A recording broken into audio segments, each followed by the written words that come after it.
Good afternoon. Good afternoon. And welcome to everyone who's joining us on the internet.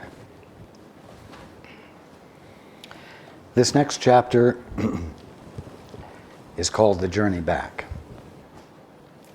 And I'll be frank with you, we may not get to the beginning of the chapter because there are some things that need to be addressed first. Sort of as a review. Imagine, if you will, a young man or young woman who's grown up in a rough part of town. Life has been difficult.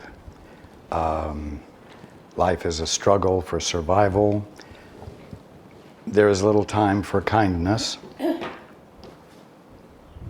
There is little time for giving one's attention to anyone else but oneself and what one's needs are, and how in a hostile environment to get those needs met. One who grows up in an environment like this is not provided with a language for healing, a language for, I'm going to say, behavior which contributes to the whole and uplifts it, transforms it positively. And before an individual who has grown up in this environment can begin to behave in a new way that is contributive, there needs to be a new language provided.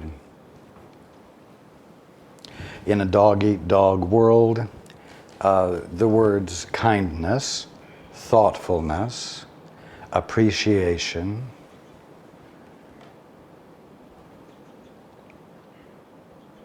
integrity, and mutual consideration. These words don't show up in the everyday conversation. And what does show up in the everyday conversation confirms the status quo. The Course, and everything I have been sharing with you, gives you a language of healing. A language of healing. How many of you in here can think in French? If you don't know the language, you can't think in French. How many of you can think in English? Every one of you.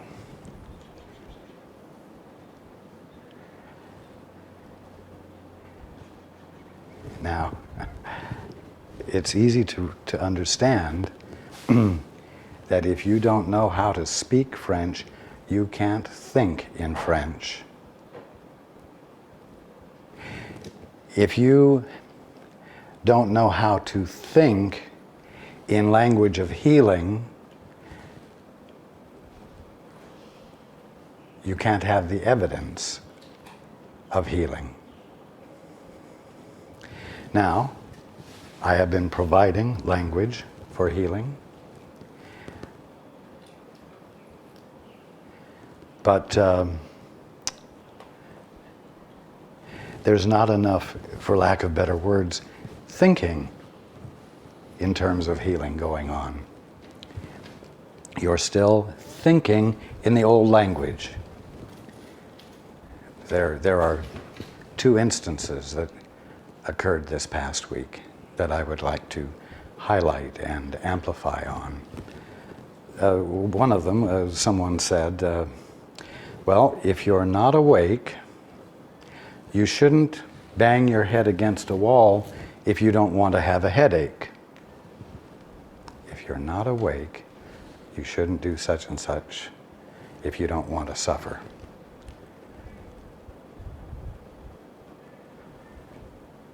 Now this is language of confirmation for the state of ignorance that you're all experiencing. In a way, it's like saying, well, if you're in the human condition, you can't expect more than such and such if you engage in a particular activity. Now, this is careless thinking. It's careless thinking when you know better, when you've had language of healing provided.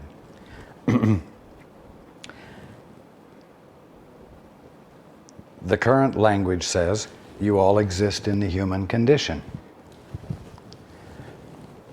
Well, that's a lie. You exist in the kingdom of heaven. You are divine. And anything different from that that is being perceived is a misperception of what's going on. I keep saying, you're not in the human condition. I keep saying that you are in the middle of the kingdom of heaven with your eyes all squinched up saying, I cannot see the perfection. In a way, it's like, the statement is like saying, well, because I cannot see the perfection, I shouldn't expect to see the perfection. I would be asking too much. Now, the other instance was that someone was asked, how are you? And this individual said, well, I'm not feeling very well. A cold must be coming on. The new language of healing, the new language of recognizing such, let us say, a physical experience as a call for correction, wasn't brought into play. It was just sort of accepted. I think a cold is coming on.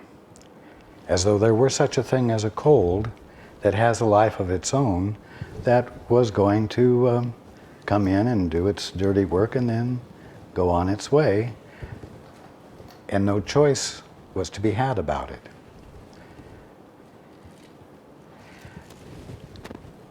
What I'm trying to point out is, let's not be lazy.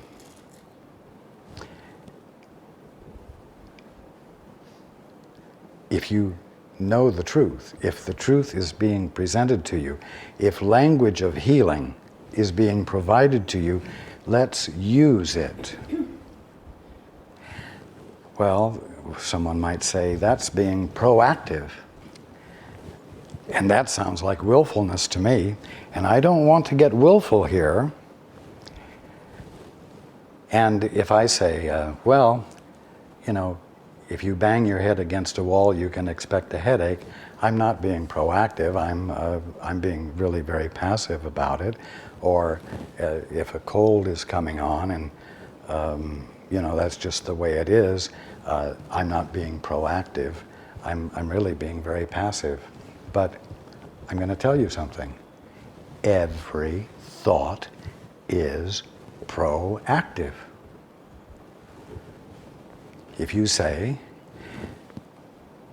if I'm not awake, I can't expect anything more than a headache if I bang my head against a wall, that is a proactive statement that sets into place or confirms your incarceration in an illegitimate environment of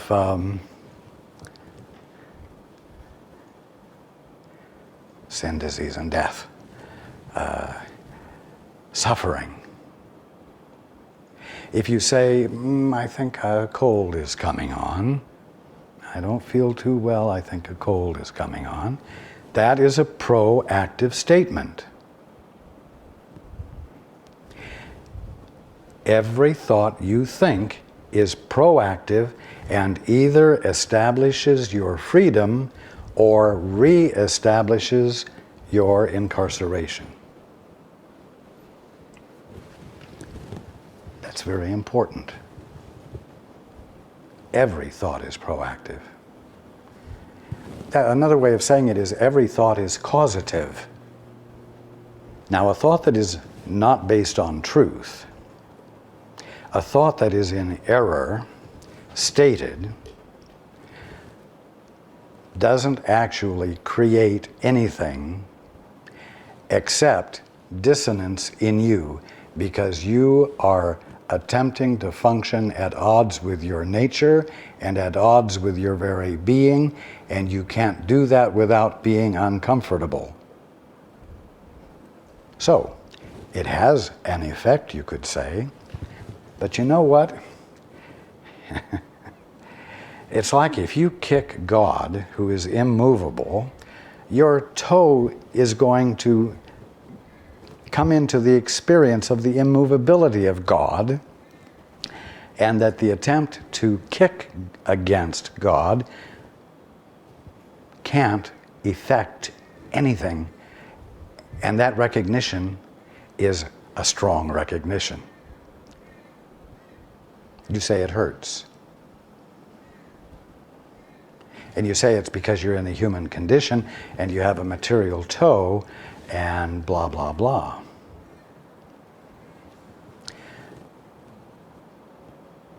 But it isn't because you're in the human condition, and it isn't because you have a material toe. It's because in your mind, you are acting at odds with the way things work. And you can't do that without a reminder that you are attempting the impossible and you cannot succeed. Now, we're going to go someplace else. We're going to go into a mental institution, and we're going to visit the patients. And one thing that all of the patients will tell you is they want to go home. They want to go home. If they could go home, everything would be all right. They belong at home. They want to be there. But the interesting thing is that they are there because they are having misperceptions of reality that cause them not to be very functional in reality.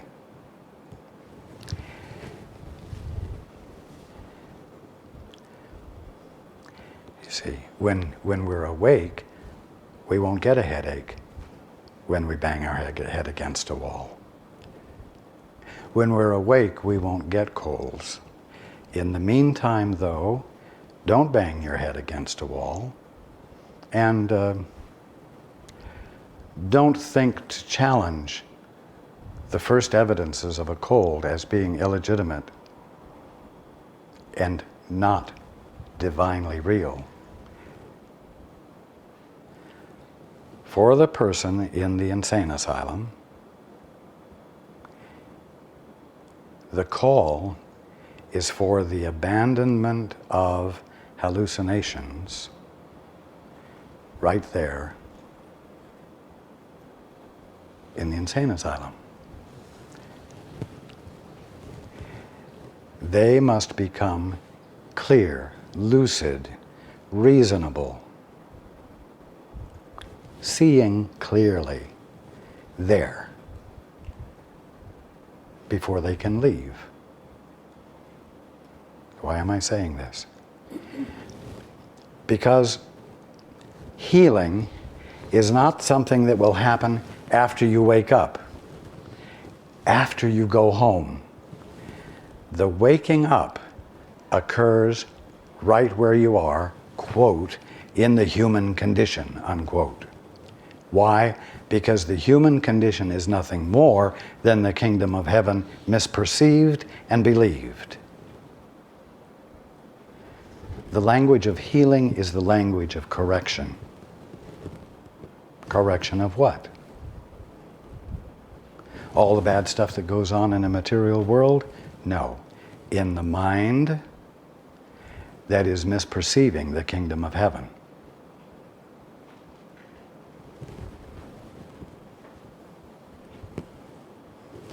If, in your everyday thinking, you think that it's not a wise idea to bang your head against a wall because you'll get a headache, you will not be prepared if you happen to fall down and hit your head on something. You will not be prepared to immediately say, "This is not true." There can be no injury where there is no matter. There can be no injury where the only substance there is of head or table or floor or wall is the energy of spirit, which is love, and therefore no injury can come of that interaction, let us say. You will not be quick to challenge the first evidences of a cold, because you weren't quick to recognize the misperception in your mind that allowed for a definition to be given to the bad physical sensations that caused you to determine that a cold was coming on. You need to be alert. You need to be conscious all the time. Do you realize that the person in the insane asylum who wants to go home, meaning to their family, to their house, to the community they live in, do you realize that they must come home in their mind first? Waking up is coming home into your natural divine clarity, so that you are not inserting misinterpretations of everything between you and everything you're seeing, which is in actuality the kingdom of heaven. So, you might want to start saying, I look forward to the experience of banging my head against a wall and having no negative results. I look forward here and now to not being imposed upon by a cold coming on.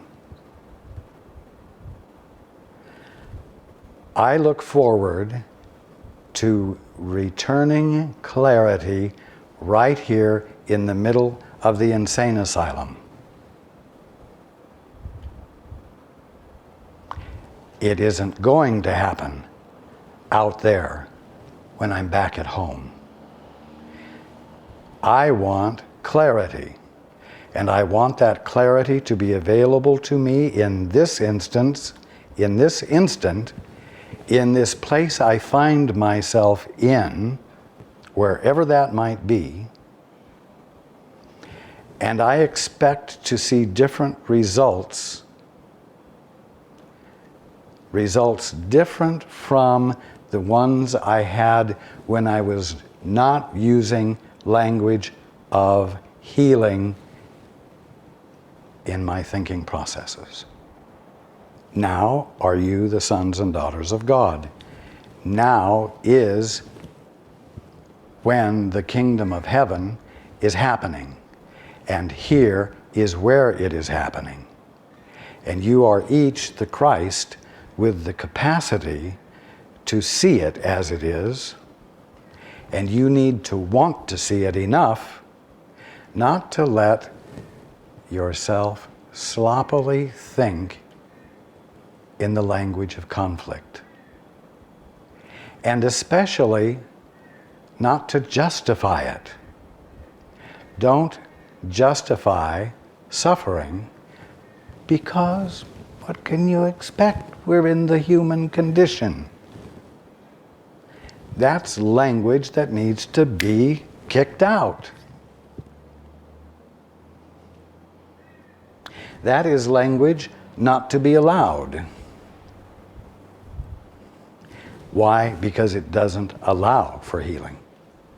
It doesn't allow for a sudden shift of perception. It constantly reconfirms the status quo, your current beliefs. So watch the language you use, because it will either confirm your freedom or it will confirm your suffering. It will confirm your incarceration. Remember, this isn't all lovely words to benefit you in the sweet by and by. These are words of transformation. These are words of healing. These are words of correction right where you are. Because right where you are, quote, in the human condition, unquote, is where the waking up will do, is where the going home will do. And the going home will be a matter of abandoning the language of suffering for the language of healing. And the thinking that accompanies that, and the responses that arise out of that. The responses that immediately correct a sloppy language of suffering thought.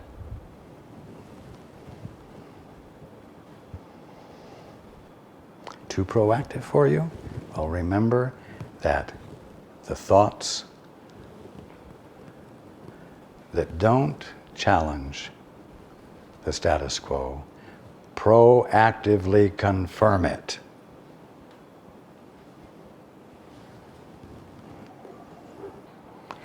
Don't tolerate illness. Don't tolerate suffering because you're not awake yet. Else you hold on to the suffering and you confirm the dream a little longer. You've got to be willing to shake things up. In the world? No. In your thinking processes. You're always giving voice to one of two teachers. The voice for truth or the ego. The voice for fear. Whichever you are giving voice to, you are confirming. And whatever you confirm, you are bound to. Would you not like to be bound to freedom? Oh, well, that requires me to take a stand. Well, when you say you're going to get a headache, if you hit your head against a wall, you're standing for something.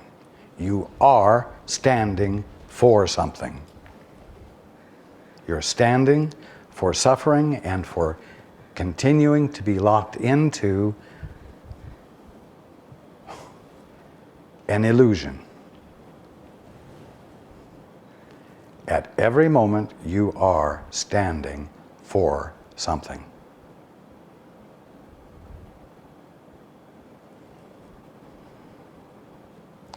The journey back is the journey back to your right mind. The journey back is a journey into your innate divine clarity, your sanity. It's not a journey back to the kingdom of heaven somewhere off in the distance. The journey back is you desiring to see the kingdom of heaven that is in front of you as the kingdom of heaven instead of what you have come to believe it is, a belief which you reinforce as long as you are not correcting it with the language of healing that you are learning.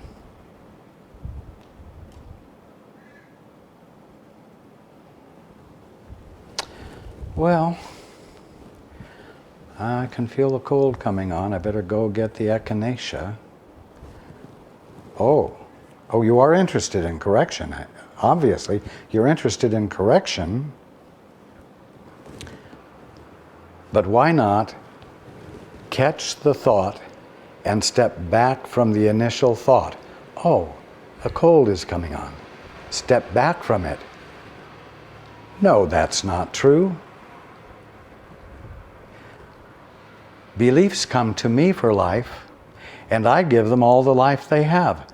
I am not going to entertain this belief that a cold is coming on.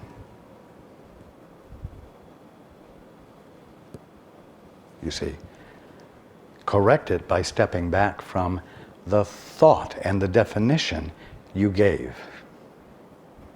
Step back from it to an acknowledgement of the truth that you have learned using the language of healing.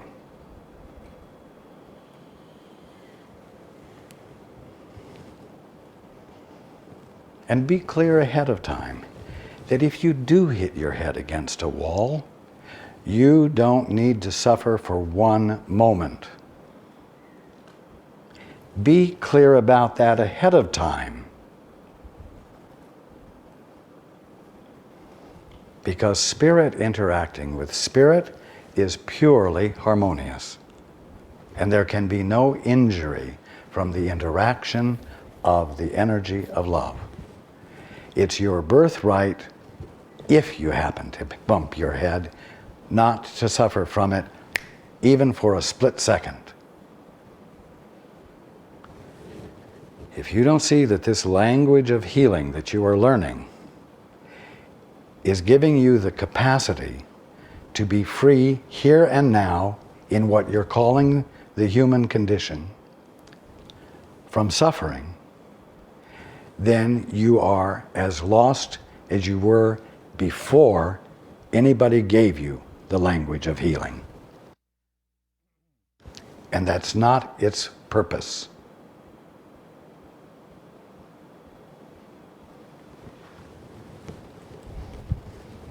I want you all to become a little bit more indignant when something presents itself to you that suggests that suffering is inevitable because blah, blah, blah, blah, blah.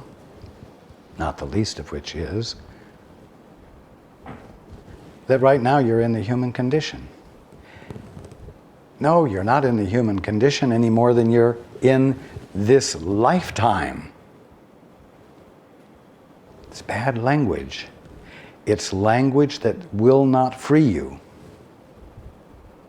It won't free you because it's not the truth. The language of truth will free you. Why? Because it will cause you not to be arguing against your own good. It will cause you not to be in a state of proactively denying reality. And when you're not denying reality, there is no dissonance between you and reality. And that's when a sudden shift of perception can occur. You could say that's when the Father can take the last step. Again, you're going to have to give up your illusions right here in the insane asylum. You're going to have to give up your illusions right in the middle of whatever definition you're giving to the kingdom of heaven, which is the only thing that's in your face. And you're going to have to do it consciously, alertly, with great curiosity,